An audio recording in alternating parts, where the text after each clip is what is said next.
You may have this big question, why processor? Or why should I take some special efforts to understand the processor design? If you want to create a generic hardware which can support and run different kinds of applications, then processor could be the right solution. How it works? You take any complex electronic system, basically it's composed of hardware and software. We create hardware using a complex system on chip. So this system on chip will have almost all the components needed for the electronic system. And the processor is going to be the main component. So whatever the applications we run, all the applications will be converted into processor instructions, and eventually all the instructions will be executed by the processor.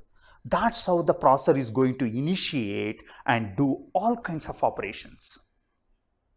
Look at smartphone. Let me explain how it works. This iPhone has got a complex SoC, could be A11 or A12.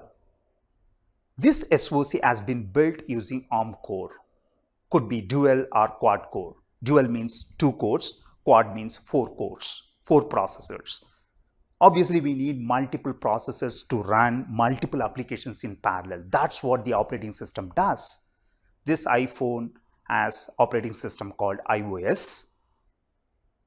And there are different kinds of applications, mobile apps like YouTube, Google Map, or it could be a simple one like calculator.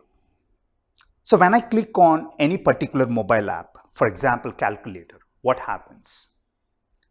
The operating system loads the equivalent binary into RAM. So this particular application has already been compiled into ARM instructions in terms of binary. It's called machine language, and that's stored in the storage memory. When you click on this particular app, the operating system loads the binary into RAM, and then it loads the starting address of the binary into PC, program counter. You take any processor, ARM core, RISC V or x86, every processor has a special register called program counter.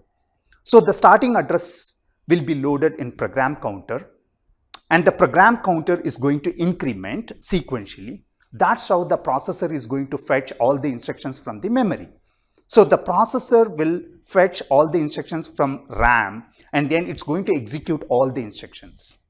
That's how we do different things